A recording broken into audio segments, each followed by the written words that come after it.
Hello and welcome to our series on essay. तो आज का हमारा ऐसे का टॉपिक है गति शक्ति योजना। अगर आपको और इंटरेस्टिंग ऐसेज चाहिए तो हमारे प्लेलिस्ट सेक्शन को जाके विजिट करें, लिंक मैंने डिस्क्रिप्शन में दे दिया है। तो लेट्स स्टार्ट। सबसे पहले तो ऐसे में हम क्या क्या चीज़ें डिस्कस करेंगे उसका एक ओवरव्यू ले लेते हैं। तो ऐसे में हम डिस्कस करेंगे इंट्रोडक्शन, ओके। बॉडी पार्ट में हम डिस्कस करेंगे क्या क्या ऑब्जेक्टिव्स हैं प्लान के, क्या सिग्निफिकेंस है इस गति शक्ति प्लान का, क्या क्या टारगेट्स रखे गए हैं गति शक्ति प्लान के अंडर, इस प्लान के बेनिफिट्स क्या हो सकते हैं और क्या चैलेंजेस का सामना करना पड़ सकता है इस प्लान को, और इन दी एंड कंक्लूजन, राइट। तो चलिए शुरू करते हैं। सबसे पहले इंट्रोडक्शन पार्ट। तो देखिए, गति शक्ति जो है वो हमारा 100 लाख करोड़ का प्रोजेक्ट है जिसको लॉन्च किया गया था अक्टूबर 2021 में। अब इस प्रोजेक्ट का एम क्या है? इस प्रोजेक्ट का एम ये है कि पूरे देश में एक मल्टी मॉडल कनेक्टिविटी लाई जा सके। अब ये मल्टी मॉडल कनेक्टिविटी क्या है? देखिए, देश में जितने भी मोड ऑफ आप बोल सकते हो कि ट्रांसपोर्ट हैं, जैसे रेलवेज़ हो गया, रोड्स हो गए, एविएशन हो गया या वाटरवेज हो गया, तो ये सारे आप बोल सकते हो कि एक कनेक्टिविटी के मोड्स हैं। जब इन सारे मोड्स को एक साथ कनेक्ट कर दिया जाएगा तो उसको ही आप क्या बोलोगे? Multi modal connectivity, okay. तो ये प्रोजेक्ट करेगा क्या? ये प्रोजेक्ट क्या करेगा? रोड्स को, रेलवेज़ को, पोर्ट्स को, एविएशन सेक्टर को, इन सबको इंटीग्रेट कर देगा, मतलब एक साथ जोड़ देगा ताकि पूरे देश में एक सीमलेस ट्रांसपोर्ट नेटवर्क बन जाए, ओके। एक सीमलेस ट्रांसपोर्ट नेटवर्क बन के आए। अब देखिए, इंटीग्रेट का यहाँ पे मतलब क्या है? सपोज करिए कि किसी पहाड़ी इलाके में सेब की खेती होती है, राइट, एप्पल की खेती, क्योंकि वहाँ पे जो ठंड वाले जो इलाके होते हैं तो एप्पल की खेती वहीं पे हो सकती है। आप सोचिए ये एप्पल पूरे देश भर में कैसे पहुँचता है? तो वो रोड्स के थ्रू पहुँचता है, राइट। और कई बार ऐसा होता है कि रिमोट एरिया में कनेक्टिविटी अच्छी नहीं होती है, ठीक है, पहाड़ी क्षेत्र पे कनेक्टिविटी इतनी अच्छी नहीं होती है, तो काफ़ी दिक्कत का सामना करना पड़ता है। तो ये प्रोजेक्ट क्या करेगा कि इस कनेक्टिविटी को इतना बेहतर कर देगा कि जो एप्पल की जो सप्लाई है पूरे देश में वो बहुत आसानी, मतलब बहुत बेहतर हो जाए। कैसे करेगा? सपोज करिए वहाँ से जहाँ पे खेती होती है वहाँ तक अगर रोड पहुँच जाएगी, ठीक है, रोड के बाद अगर आप शहर के अंदर आओगे तो आपको रेलवेज में सुविधा होगी, या अगर आप आप बीच में आप सोच सकते हो कि कोई पानी का सोर्स है, बड़ा पानी का सोर्स है, जैसे कोई नदी हो गई या आप बोल सकते हो कि ओशन हो गई, ठीक है। तो जैसे किसी पोर्ट वाली सिटीज़ में पहुँचाना है, ठीक है, या किसी आइलैंड हैं जो कई सारे वहाँ पहुँचाना है, तो बहुत आसानी से वो काम किया जा सकेगा अगर सबकी कनेक्टिविटी हो जाएगी, राइट। चलिए, तो इससे क्या होगा? वही है कि जो मैंने आपको बताया कि इस प्रोजेक्ट से या इस प्लान से ये होगा कि कोई भी आप लोग सकते हो कि जो लोगों का और जो गुड्स का जो मूवमेंट है किसी रिमोट एरिया से भी वो पूरे कंट्री में आसानी से पहुंच सकेगा, ठीक है, या पहुंचाई जा सकेगी वो चीज़।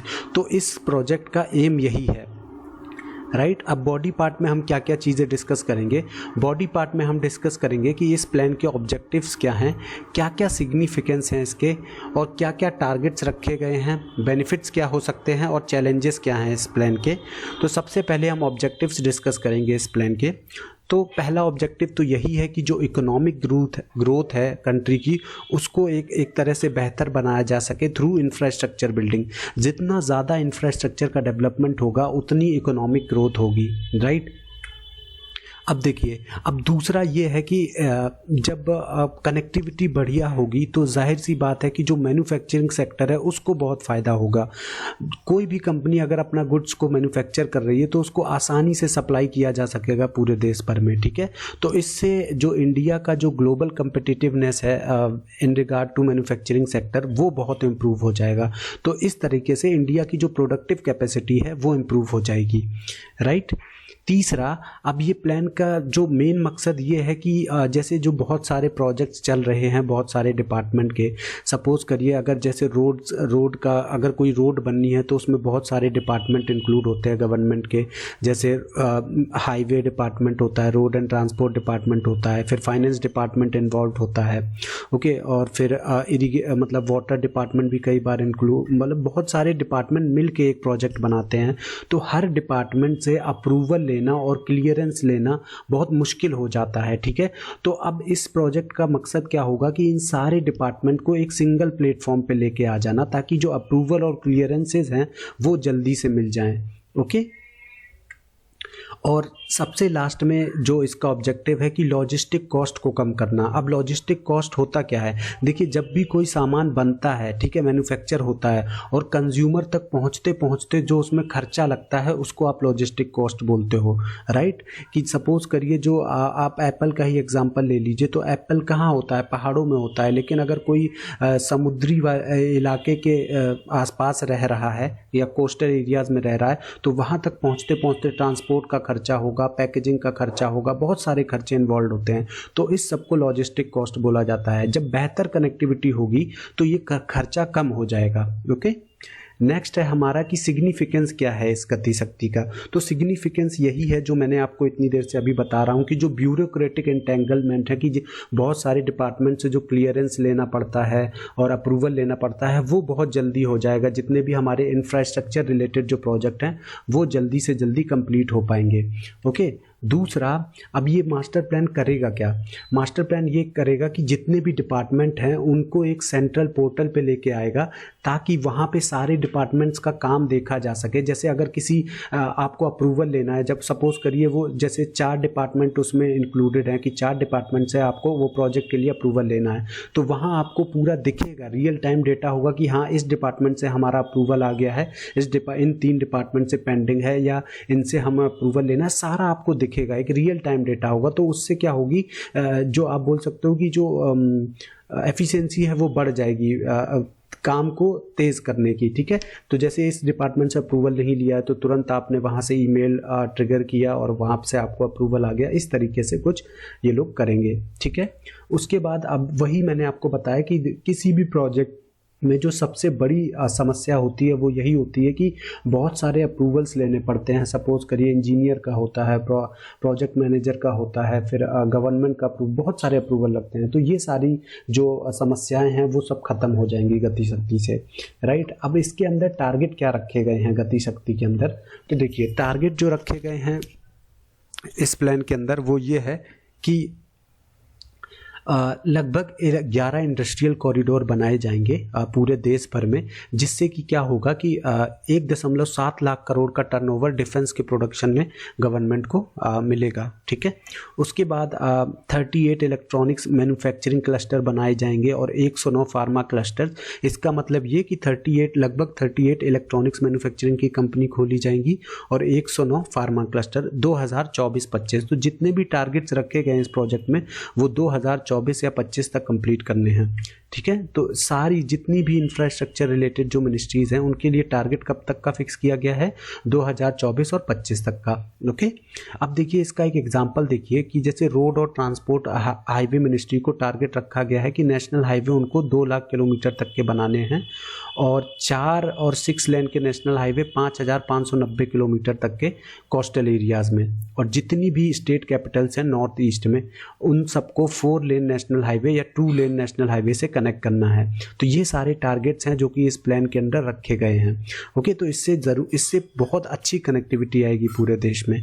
अब देखिए बेनिफिट्स क्या हैं गति शक्ति योजना के। बेनिफिट्स वही है कि मैंने बताया कि इसमें एम्प्लॉयमेंट या जॉब अपॉर्चुनिटीज़ बहुत ज़्यादा क्रिएट होगी, क्योंकि 100 लाख करोड़ का इनिशिएटिव है ये। दूसरा कि जो अप्रूवल लेने का टाइम है वो कम हो जाएगा, जिससे कि प्रोजेक्ट जल्दी से कंप्लीट हो पाएंगे। तीसरा कि इससे क्या होगा कि एक मैन्युफैक्चरिंग इंडस्ट्री को बहुत ज़्यादा प्रोत्साहन मिलेगा, क्योंकि ज़्यादा से ज़्यादा आप बोल सकते हो कि जब चीज़ें स्मूथली होंगी तो मैन्युफैक्चरिंग जो कंपनीज़ हैं उनकी जो प्रोडक्टिव कैपेसिटी है वो बढ़ जाएगी, राइट। अब इसके अंदर चैलेंजेस क्या हैं इस प्लान के अंदर, ठीक है। तो चैलेंजेस इसमें यही हो सकते हैं कि पोस्ट कोविड-19 सिनेरियो के बाद जो डिमांड है, प्राइवेट डिमांड है चीज़ों को लेके, और जो इन्वेस्टमेंट डिमांड है वो काफ़ी कम हुई है, तो वो एक चैलेंज है बहुत बड़ा। दूसरा कि जो लैंड एक्विजिशन से रिलेटेड जो डिलेज होते हैं, जो कई बार कोर्ट में जो केसेस चलते हैं, लिटिगेशन जो इश्यूज़ होते हैं उसमें काफ़ी टाइम लग जाता है, तो वो बहुत बड़ा इसमें आप बोल सकते हो कि समस्या है। तो उस पर भी गवर्नमेंट को काम करना होगा, ठीक है। तो अब जो लैंड एक्सेस में जो अप्रूवल लेने होते हैं, जैसे कोई लैंड का अधिग्रहण मतलब किसी ज़मीन का या भूमि का अधिग्रहण करना है तो उसमें काफ़ी टाइम लग जाता है। और कई बार जो इन्वायरमेंटल क्लियरेंसेस हैं उसमें भी काफ़ी टाइम लगता है।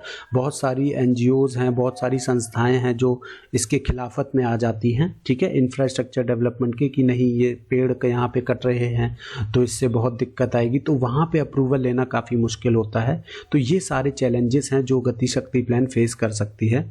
ओके, तो ये लास्ट जो है कि लिटिगेशन इन कोर्ट, जो कोर्ट में कई बार केसेस चलते हैं इससे रिलेटेड, लैंड एक्विजिशन से रिलेटेड या एनवायरमेंट क्लियरेंसेस से रिलेटेड, तो वो भी एक बहुत बड़ा चैलेंज है।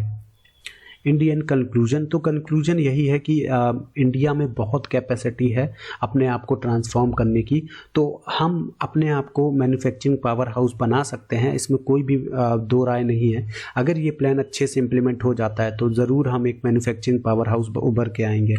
ओके, तो इससे क्या होगा, इस प्लान से बिज़नेस में जो बिज़नेस करने की जो क्षमता है वो बढ़ेगी, उसमें जो इकोनॉमिक रिफॉर्म्स आएंगे, ठीक है।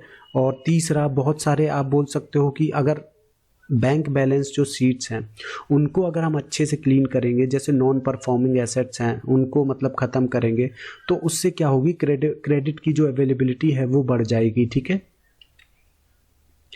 और देखिए, और लास्ट में तो यही है कि अगर ज़्यादा से ज़्यादा अगर लैंड मिलेंगे, और ऐसे नहीं मैं कह रहा हूँ कि जो प्रोडक्टिव लैंड है उनको आप एक्वायर करें, लेकिन जो ब्रेजन लैंड है, जो मतलब फर्टाइल लैंड नहीं है, उनको गवर्नमेंट एक्वायर कर सकती है और वहाँ पे प्रोजेक्ट्स इंप्लीमेंट कर सकती है। मेन एम इनका यही होना चाहिए, ठीक है। तो ज़्यादा से ज़्यादा इसमें इन्वेस्टमेंट आएंगी, जैसे आप बोल सकते हो कि पब्लिक इन्वेस्टमेंट काफ़ी सारी होगी, क्योंकि जब इंफ्रास्ट्रक्चर बिल्डअप होता है किसी भी देश में तो उसमें बहुत सारा कॉस्ट लगता है। बहुत सारा गवर्नमेंट इन्वेस्टमेंट को प्रमोट करती है कि आप पैसा लगाइए, आपको अच्छा खासा रिटर्न मिलेगा, ठीक है। और आप बोल सकते हो कि जो लॉजिस्टिक कॉस्ट है वो काफ़ी कम हो जाएगा। मल्टी मॉडल जो हमारा इंफ्रास्ट्रक्चर नेटवर्क सेटअप होगा तो उसमें जो लॉजिस्टिक कॉस्ट कम हो जाएगा, तो वो जो लॉजिस्टिक कॉस्ट कम होगा उसको आप बोल सकते हो कि इन्वेस्ट किया जा सकता है दूसरे किसी कामों के लिए, ठीक है। तो इन सारी चीज़ों के लिए क्या ज़रूरी है, इन सारी चीज़ों के लिए एक सिंक्रोनाइजेशन ज़रूरी है कि सारे जो गवर्नमेंट लेवल पे, जो डिपार्टमेंटल लेवल पे और जो पब्लिक लेवल पे सब लोगों को एक साथ मिलकर काम करना होगा। तो उसके लिए ही ये प्लान है, क्योंकि इसमें सारे डिपार्टमेंट को एक ही पोर्टल पे लेके आया जाएगा, एक सेंट्रल प्लेटफॉर्म बनाया जाएगा। ओके, तो सिंक्रोनाइजेशन बहुत ज़रूरी है। तो अगर ये सिंक्रोनाइजेशन अचीव हो जाती है तो ज़रूर ही ये प्लान एक सक्सेसफुल, आप बोल सकते हो कि प्लान मतलब सक्सेसफुल रहेगा ये प्लान। तो गाइज़, आज के वीडियो में बस इतना ही। आई होप आपको वीडियो पसंद आया होगा। अगर आपको और एसेज देखने हैं तो प्लीज़ हमारे प्लेलिस्ट सेक्शन को जाके विज़िट करें, वहाँ पे मैंने काफ़ी सारे एसेज डिस्कस करे हैं। आई होप आपको वीडियो पसंद आया होगा। मिलते हैं नेक्स्ट वीडियो में, तब तक के लिए बाय।